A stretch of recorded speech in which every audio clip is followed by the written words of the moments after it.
Hello नमस्कार। Kundan Tanuja kitchen में आपका फिर से बहुत स्वागत है। जब कभी पूरी सब्जी भुजिया इन सब चीज़ों को खाने का मन ना हो तो ऐसे में बनाइए प्याज पराठा। इसके लिए सबसे पहले हम प्याज को इस तरह लच्छे में काट लेंगे। इस तरह से एक एक इसके जो इस तरह से स्लाइस है ना, इन्हें हम अलग कर लेंगे। एक बॉल में हम प्याज लेंगे। प्याज की मात्रा ज़्यादा होगी क्योंकि ये प्याज पराठा है। इसे हम इस तरह से अलग कर लेंगे इस तरह से।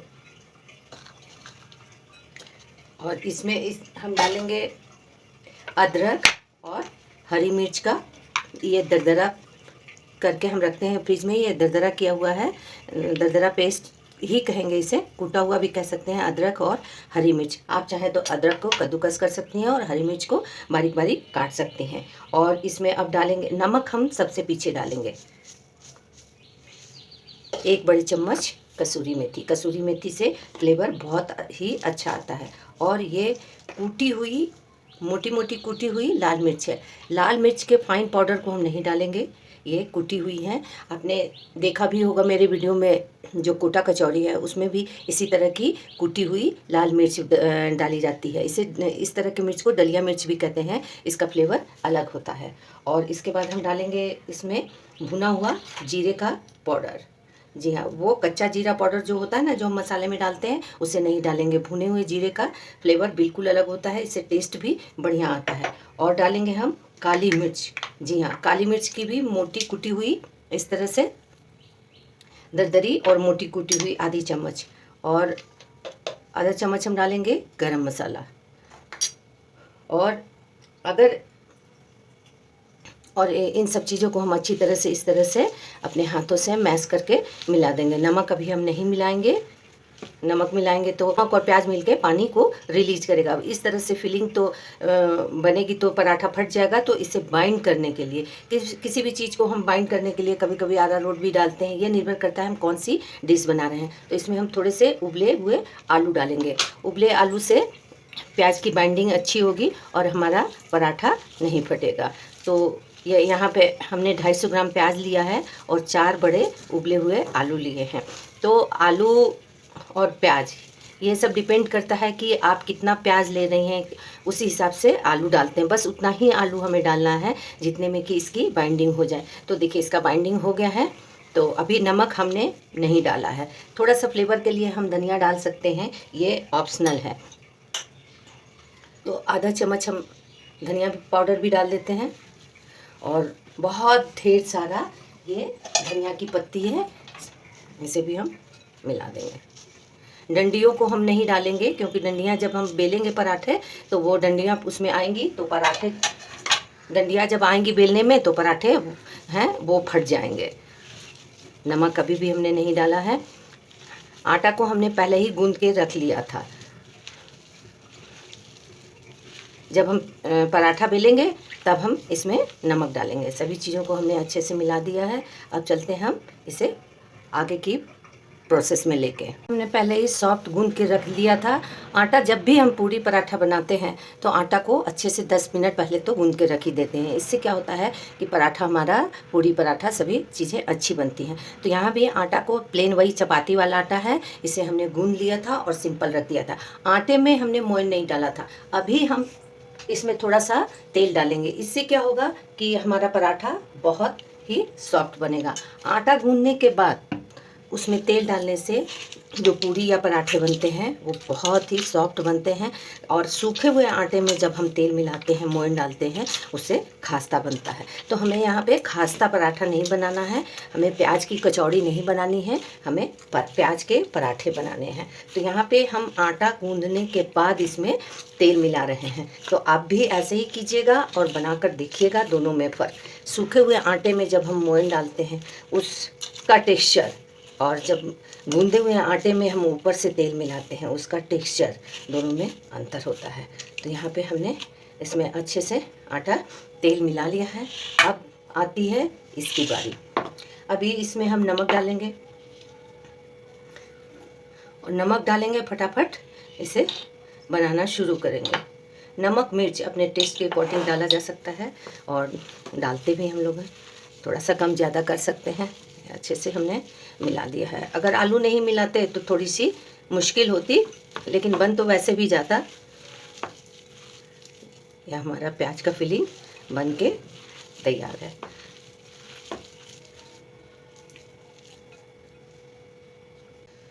सूखा आटा हाथ में लगाएंगे और थोड़ा सा आटा लेंगे जितना हमें बनाना है। वैसे तो प्याज के पराठे थोड़े मोटे बनते हैं क्योंकि इसमें प्याज जो है वो स्लाइस की तरह होता है, तो अगर पतले बनाएंगे तो ये फट जाएंगे बेलने में।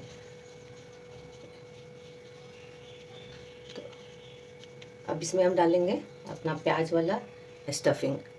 बहुत सारे लोग हल्दी भी डालते हैं जो देखने में अच्छा लगता है, लेकिन यहाँ पे हमने हल्दी नहीं डाला है।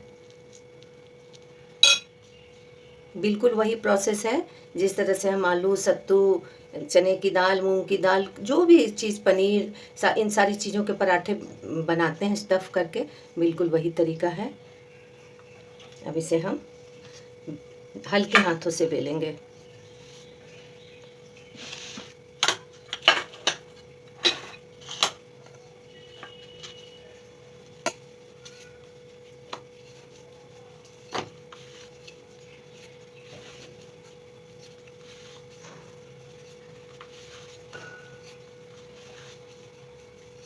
इसी तरह से हम बेल लेंगे। एक दूसरा और हम आपको दिखाते हैं बना के।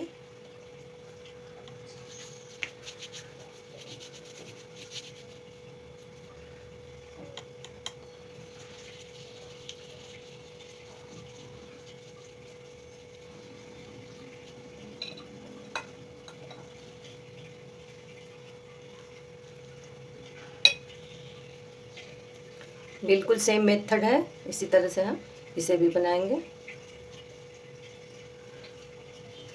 और हल्के हाथों से इसे भी बेल लेंगे।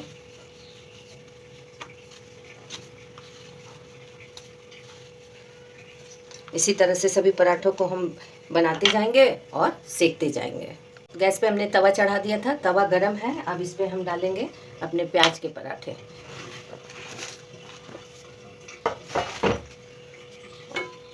तब तक हम दूसरा भी तैयार कर लेते हैं। जब तक हमारा ये प्याज का पराठा सीख रहा है तब तक हम दूसरा तैयार कर लेते हैं।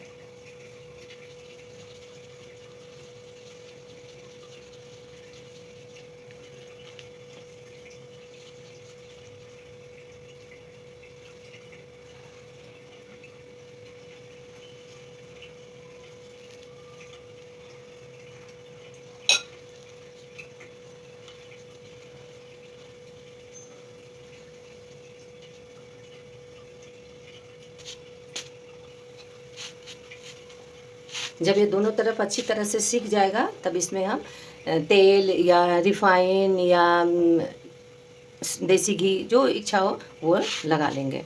तो पराठे में देसी घी का टेस्ट बहुत बढ़िया आता है, तो ये आपके ऊपर है। दोनों तरफ पराठे सीख गए हैं। गैस का फ्लेम हमें मीडियम ही रखना है। अगर हम हाई रखेंगे तो पराठा अंदर से कच्चा रह जाएगा, ऊपर से जलने लगेगा। अब अभी मीडियम में है गैस का फ्लेम, तो हम इसे स्लो कर देते हैं, बिल्कुल स्लो में। और इसमें हम देसी घी लगाएंगे।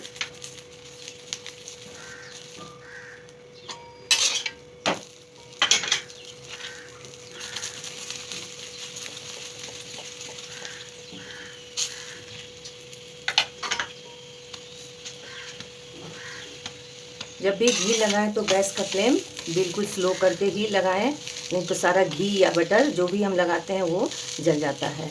इस तरह से हम पराठे को सेक लेंगे। और इस पे ही हम ये दूसरा वाला डाल देते हैं। गैस का फ्लेम मीडियम रखेंगे।